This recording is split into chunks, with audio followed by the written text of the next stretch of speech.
अस्सलामुअलैकुम दोस्तों, उम्मीद है आप लोग खैरियत से होंगे। आप लोगों ने थंबनेल से पढ़ लिया होगा कि इस वीडियो का टॉपिक क्या है। इस वीडियो का टॉपिक ये है कि अगर आप अपने बालों के गिरने की वजह से परेशान हैं तो मैं आपको ये वीडियो में कुछ ऐसी चीज़ें आपको बता दूंगा कि जिससे आपको आसानी हो जाएगी इस चीज़ से बचने में। लेकिन इस पूरी वीडियो को देखते हुए मेरे बारे में आपके ज़हन में जो सवालात जन्म ले रहे होंगे और यकीनन ले रहे होंगे, तो वीडियो के आखिर में मैं ज़रूर उस बारे में ऑनेस्टली, ईमानदारी से आपको बता दूंगा। दोस्तों, जो बाल गिरने का अमल है या कम बाल जो हो जाते हैं, तो इसको हम कहते हैं एलोपेशिया। अब मेरी कोशिश होगी कि मैं उन बड़ी टाइप्स की बात करूं कि जो अक्सर हम देखते रहते हैं कि जो लोगों के बाल गिरते हैं, तो इसमें 4 बड़ी टाइप्स होती हैं, जिसमें सबसे ज़्यादा जो मशहूर है उसको हम कहते हैं एंड्रोजेनेटिक एलोपेशिया। ये जो आप अक्सर देखते रहते हैं फैमिलीज़ के अंदर भी कि लोगों के बाल गिरे होते हैं, चाहे वो मर्द हो चाहे ख़वातीन हो। तो जो एंड्रोजेनेटिक एलोपेशिया, जैसे कि इसके नाम से भी जाहिर है कि ये जेनेटिक है, ये फैमिलीज़ में चलता है। और इसी तरह से एंड्रोजन क्या होते हैं कि मेल हार्मोन, कि जो मेल हार्मोन्स हैं उनकी जो कमी या ज़्यादती, और इसमें ज़्यादती होती है, तो उसकी वजह से बाल गिरना शुरू हो जाते हैं। अब मर्दों में क्या पैटर्न होता है?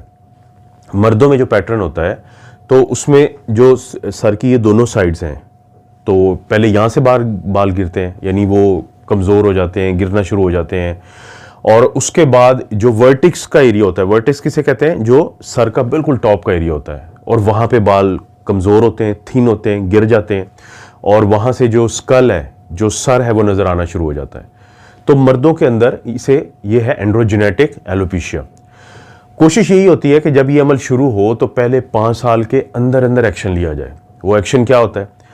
अगरचे जो इन दवाइयों की तफसील है, जितनी खुराक, ये कितने टाइम देनी होती है, तो ये आपके डॉक्टर ही बताएंगे जिनसे आप रब्ता करेंगे, क्योंकि ब्रांड या डोजेज वही बताएंगे आपको। तो एक तो ब्लड प्रेशर के लिए हम एक दवाई इस्तेमाल करते हैं, बड़ी मशहूर है, मिनॉक्सिडिल। जो मिनॉक्सिडिल है उसका जो 5% है वो दी जाती है लोशन लगाने के लिए, और वो जो लोशन होता है 5% वो बहुत काम करता है। अगर पहले 5 साल, जब ये अमल शुरू हुआ है, पहले 5 साल में अगर ये दे दिया जाए, तो लोगों के जो बाल हैं वो गिरना भी बंद हो जाते हैं और उनकी ग्रोथ बहुत बेहतर हो जाती है। तो क्योंकि थोड़ा सेंसिटिव दवाइयाँ हैं, तो आपका जो डॉक्टर है आपकी पूरी तफसीलात को जान के, आपकी कंडीशन को देख के, तो फिर आपको ये एडवाइस करता है। इसी तरह से एक और जो मेडिसिन है, जिसका जो जेनरिक जो नाम है, अगरचे मिनॉक्सिडिल जो है, ये भी पाकिस्तान में हर जगह पे मिल जाती है। और इसी तरह से वो है फिनेस्टेरॉइड। जो फिनेस्टेरॉइड है वो भी क्या करता है कि हम ये प्रोस्टेट या गदूद के जो मरीज़ होते हैं, जिनका गदूद बड़ा हुआ होता है, तो उनको देते हैं रूटीन में। लेकिन ये जो मेल हार्मोन्स होते हैं, ये उनके साथ जाके थोड़ा सा छेड़छाड़ करता है, यानी उनको कम करता है। मेल हार्मोन्स जो होते हैं, एंड्रोजन्स, उनका ज़्यादा जो बनना है और उनका ख़ास किस्म की शक्लों में ज़्यादा बनना जो है, वो एक एंड्रोजेनेटिक जो एलोपेशिया होता है या बालों का गिरना होता है, तो उसकी सबसे बड़ी वजह है। तो आमतौर पे जो ये मिनॉक्सिडिल है और ये जो फिनेस्टेरॉइड है, ये इकट्ठी दी जाती है लोगों को, तो काफ़ी ज़्यादा फ़ायदा होता है।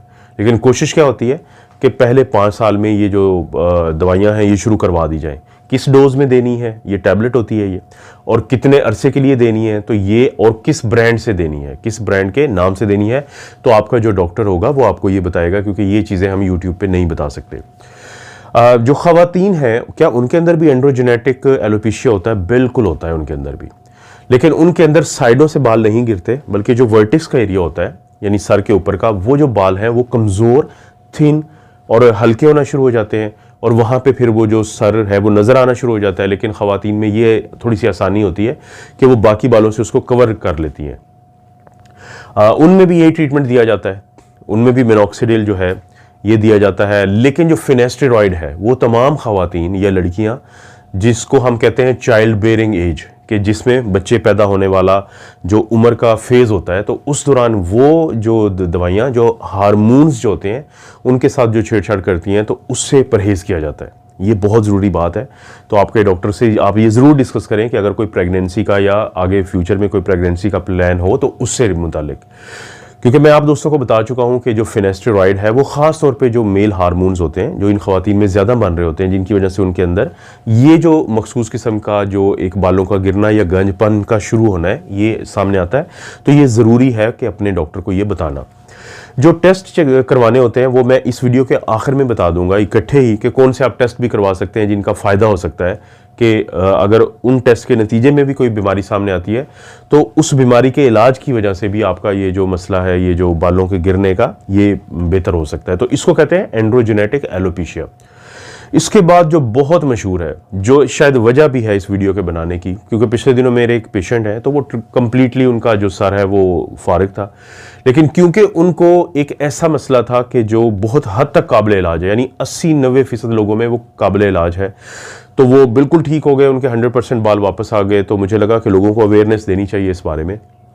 उस बालों के गिरने की जो फेज़, जो किस्म है, उसको हम कहते हैं एलोपेशिया एरिएटा, यानी इसको उर्दू में हम बाल झड़ भी कहते हैं, बालचर भी कहते हैं, कि जिसमें आमतौर पे लोगों के सर पे दाढ़ी वाले जो बाल जहाँ पे होते हैं, या आंखों के जो आईब्रोज या आईलैशेस हैं, वहाँ पे पैचेस बनना शुरू हो जाते हैं।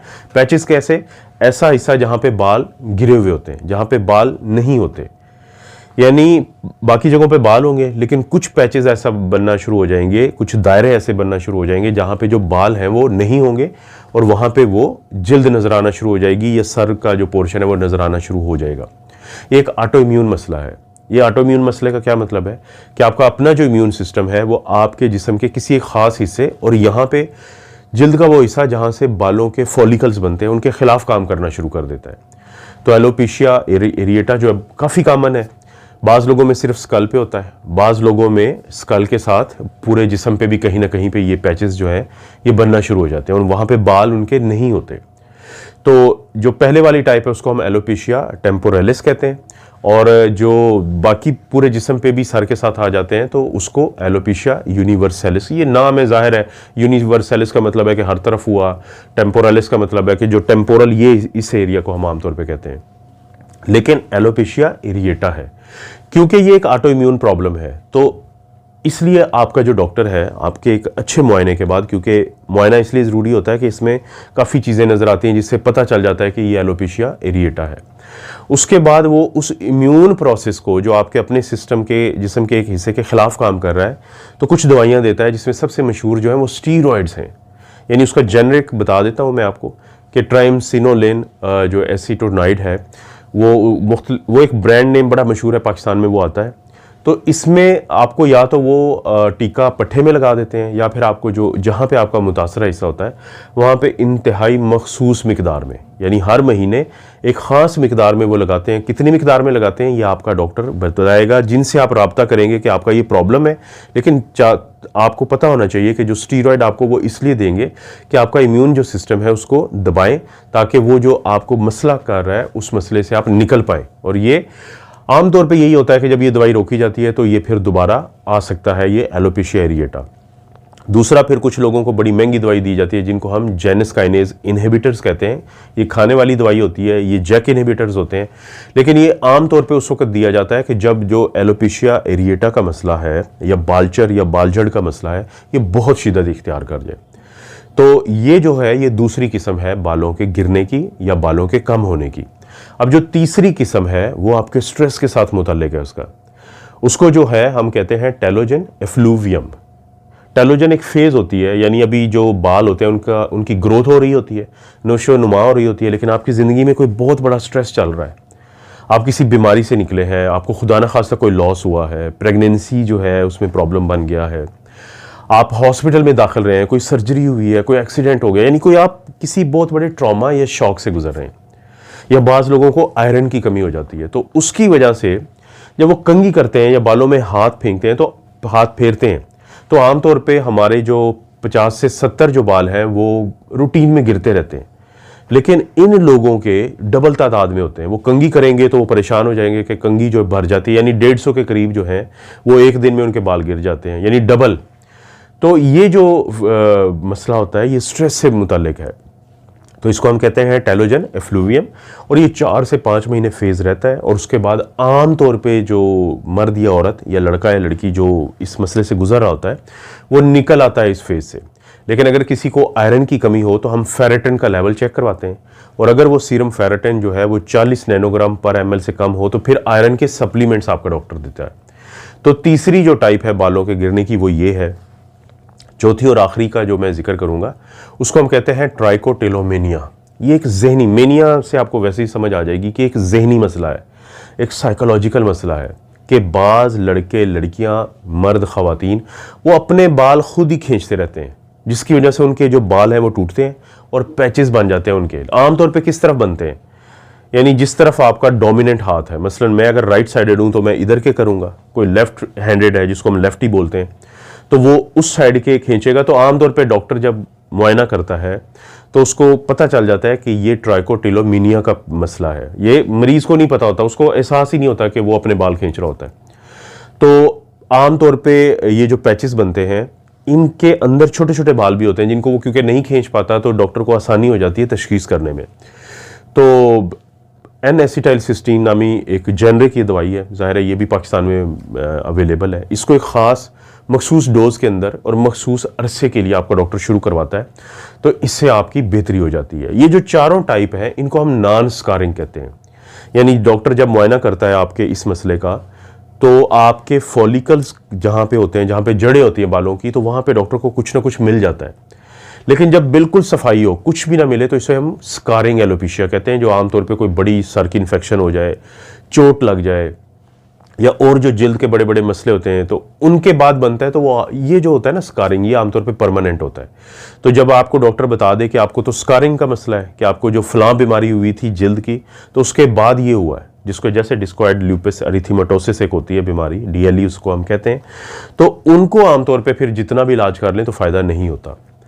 तो ये है बालों के गिरने का, और इसके जो कैसे आप इलाज कर सकते हैं। तो टेस्ट आमतौर पे कौन से करवाते हैं, क्योंकि बाज़ लोगों को कुछ ऐसी बीमारियां होती हैं जिनके नतीजे में ये बाल गिर रहे होते हैं, जैसे हाइपरथायरॉयडिज्म या हाइपोथायरॉयडिज्म। तो इसके लिए हम T3, T4, TSH का टेस्ट करवाते हैं।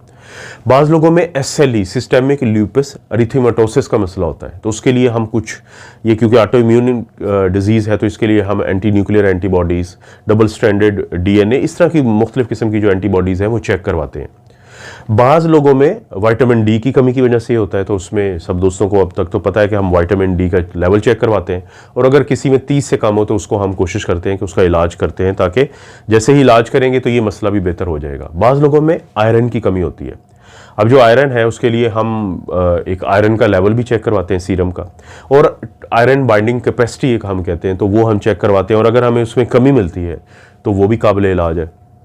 बाज़ लोगों को सेकेंडरी सिफिलिस, ये जो एक बीमारी होती है, तो सोजाक और आतशे की ये इस टाइप की, तो सिफिलिस जो है वो भी कुछ लोगों में वजह बनती है इस तरह के मसाइल की। और आयरन डेफिशिएंसी जो अनीमिया होता है, क्योंकि जब आयरन कम होता है तो खून की कमी होती है, तो इसलिए हम CBC भी चेक करवाते हैं, यानी कंप्लीट ब्लड काउंट चेक करवाते हैं।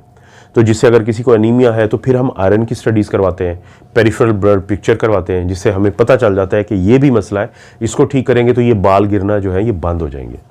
और बाज़ लोगों में हमारे दिमाग के अंदर के हिस्से में एक छोटा सा ग्लैंड होता है जिसको हम कहते हैं पिट्यूटरी ग्लैंड, जब वो कम काम करता है, जिसको हम हाइपोपिट्यूटरिज्म कहते हैं, तो उस वक्त भी जो बाल लोगों के ज़्यादा गिरना शुरू हो जाते हैं। तो इसको भी फिर हम मालूम करते हैं मुख्तलिफ टेस्ट जो है उनकी मदद से। तो ये है मुकम्मल मालूमात, ये जो बालों के गिरने का अमल है। तो आप, ये इन्फॉर्मेटिव एक एजुकेशन है, इसकी रोशनी में आप अपने डॉक्टर से भी बात कर सकते हैं ताकि आपको थोड़ा सा बेसिक आइडिया हो।